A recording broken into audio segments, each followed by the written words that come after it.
Critiquie of Judgement by Immanuel Kant was published in 1790. This is the third of Kant's three major critiques: Critique of Pure Reason, a better knowledge, and Critique of Practical Reason, about morality, and Critique of Judgement, about ethics and teleology. Critique of Judgement attempts something ambitious: to bridge the gap between nature and freedom, between science and morality, between what is and what ought to be, and it does so through a surprising domain and beauty. So Kant begins by asking, what is a judgment? Judgment is a faculty that connects universal concepts to particular cases. For example, you see a building, you judge whether it is beautiful, but beauty is strange. Unlike scientific judgment, it is not based on measurable properties. Unlike moral judgment, it is not about right or wrong. So what kind of judgment is aesthetic judgment? This question shapes the entire first half of the book.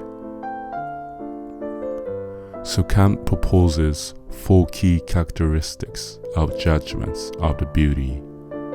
1. Disinterested pleasure. When we find something beautiful, we take pleasure in it, but without desire. We do not want to own it. We do not use it. Beauty produces a free enjoyment. For example, you admire a landscape. Your pleasure is not practical. It is contemplative. 2. Universality without concept. When we say, this building is beautiful, we expect others to agree, yet we cannot prove it logically.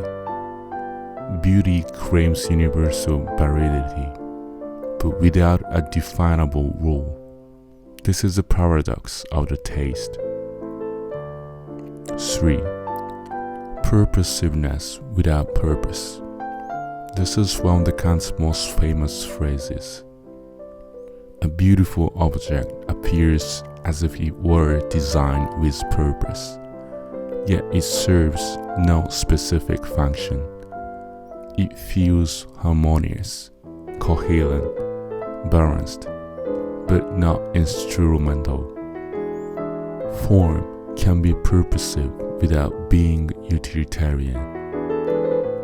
4. Necessity. Judgment of beauty carry a feeling of necessity. We do not say, I personally like it. We say it is beautiful.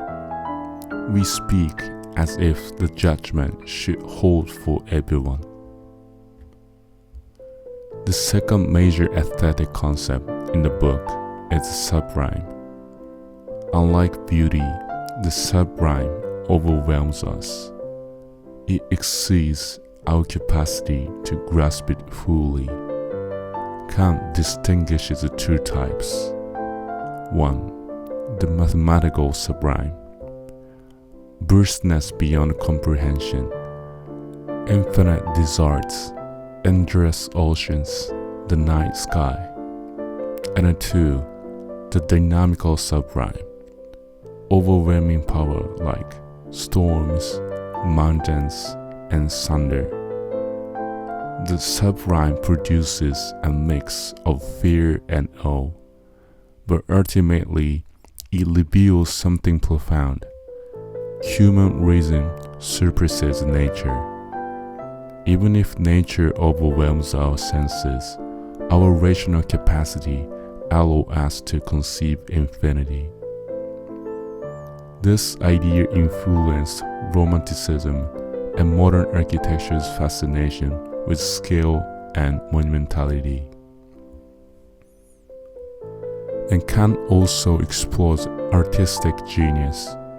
Genius is a natural talent that gives the rule of art. It creates new aesthetic ideas. But genius cannot fully explain its own method. Artistic creation involves imagination operating freely under the guidance of understanding. Importantly, art must appear natural. If it looks mechanical, it fails aesthetically. This tension between rule and freedom shaped the later aesthetic theory. And the second half of the book shifts from aesthetics to teleology. Teleology concerns purpose and nature. Living organisms appear purpose. A tree grows in an organized way. Its parts support the whole. But science explains nature through mechanical causality. So how do we reconcile mechanism and purpose? Kant proposes the teleological judgment is refractive. We interpret organisms as if they are purposefully organized. This does not prove divine design. It provides a necessary framework for understanding life.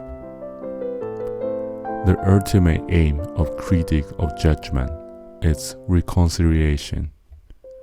Science describes deterministic nature. Morality demands freedom. Aesthetics and teleology mediate between them. Beauty shows harmony between imagination and understanding. Teleology shows organized life with a mechanistic nature. Judgment becomes the bridge.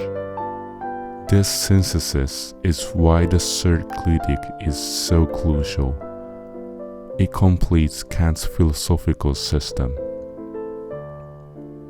And Kant's aesthetic theory profoundly influenced to German idealism, Romanticism, and modern aesthetics.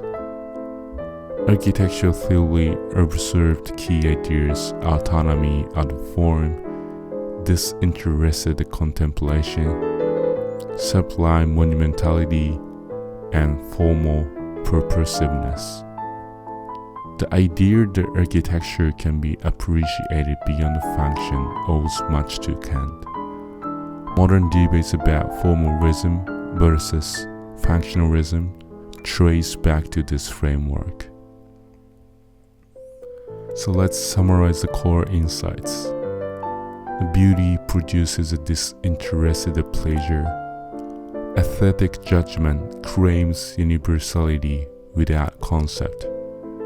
Beautiful form shows purposiveness without specific purpose. The sublime reveals the power of human reason. Teleological judgment helps us interpret organized life. Judgment bridges nature and freedom. So Critique of Judgement remains foundational for aesthetics. It explains why beauty feels subjective, yet demands agreement. Why art appears meaningful, even when not functional. Why verse architecture can overwhelm us, yet elevate us. Form is not merely technical, it engages the faculties of imagination and reason. A city can be beautiful not because it is efficient, but because it creates harmonious experience. And sometimes architecture and city aims not at a. Thank you for watching how this summary gave you a deeper understanding of the text and inspired you to explore the original book and discover its ideas in greater depth. Architecture, art, design, and philosophy are various fields, and what we explore today is only one step of much longer ladder of the knowledge. there are still countless ideas, theories, and visions waiting to be uncovered. If you enjoyed this video and want to continue the exploration, please like the video and subscribe to the channel, and share your thoughts or questions in the comments below.